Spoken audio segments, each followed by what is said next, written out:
shooting at settlements, ambushes on settler cars, and obviously the suicide bombings inside Israel. There are some risks to Israeli life. Many Israelis have been killed.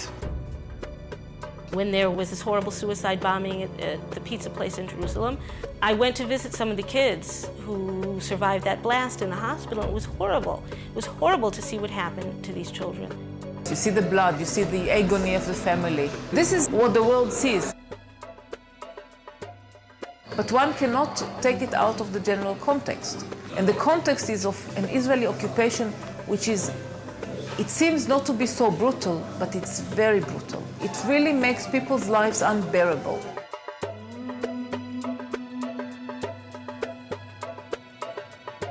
The use of suicide bombers is an act of desperation. It's the weapons of the weak. Israel doesn't do it, never, because it has airplanes and helicopters. Why should they send anybody to make suicide? I think we have to change our conception of what Israel is. Israel likes to present itself as this little country surrounded by a sea of hostile Arabs, and we just want peace, and they're violent. Israel is the 5th largest nuclear power in the world. It's got between 200 and 300 nuclear warheads. So the reality is that Israel's a regional superpower. For the first time, the resistance to that occupation had, to a very small extent, an armed component. There was nothing close to equal force.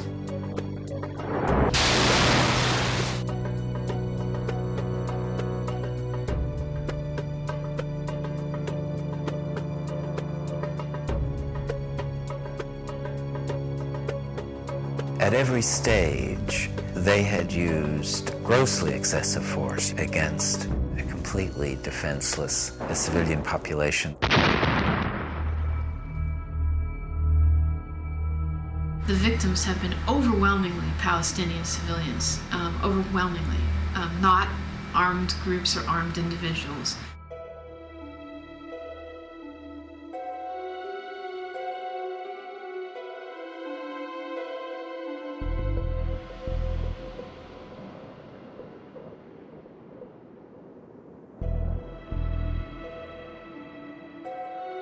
Israel has established all of these checkpoints within the West Bank, which require Palestinians to wait hours and hours to go very short distances.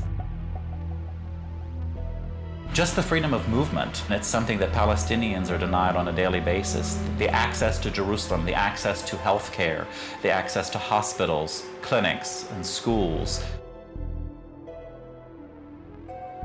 We're talking about 3 million people who's had their freedom of movement totally stopped. It's a violation of international law, that the right to freedom of movement is a fundamental right in the Declaration of Human Rights. What you have is young Israeli conscripts who look bored. These guys are sitting out there and they're watching thousands of Palestinians go by.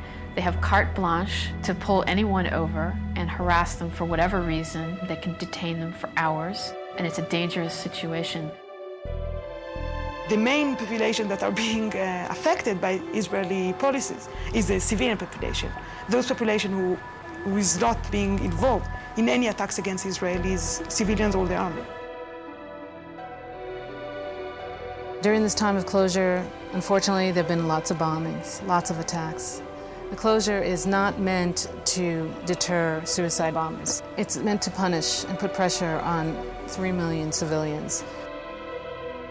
People do not earn anymore because the majority of the Palestinians used to work in Israel, and the majority of the Palestinian economy was based on the income of people who are working inside Israel. Now they cannot go into Israel, so tens of thousands of families just lose the source of income that they had.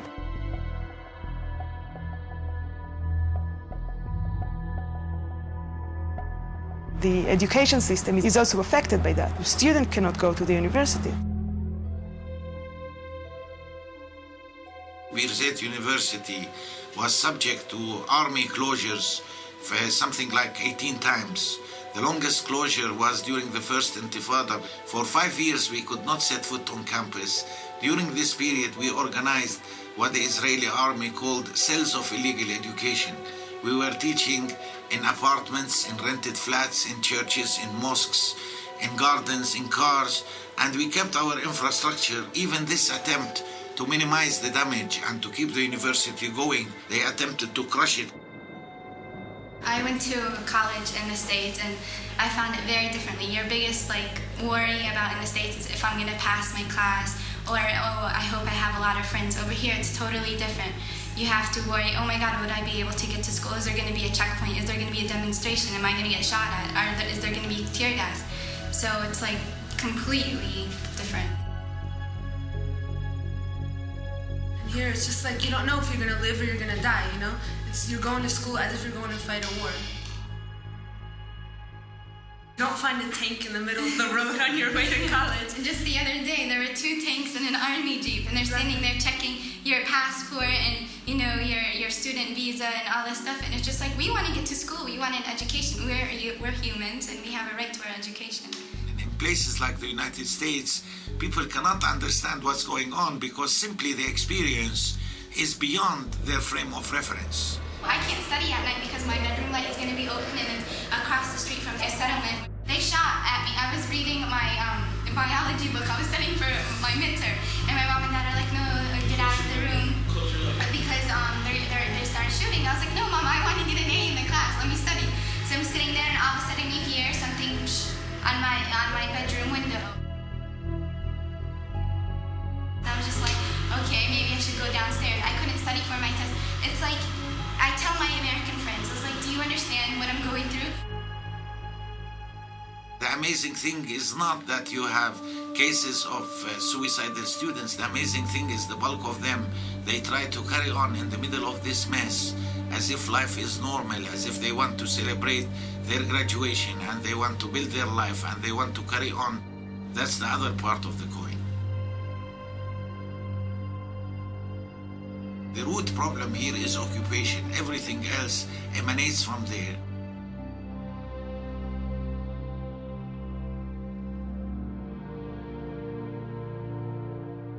The most severe problem is people who need medical care. We've documented numerous cases where people have died. In fact, I believe that one of the last cases we documented was a woman who was in labor, who was not allowed to get to the hospital, and she and the baby both died.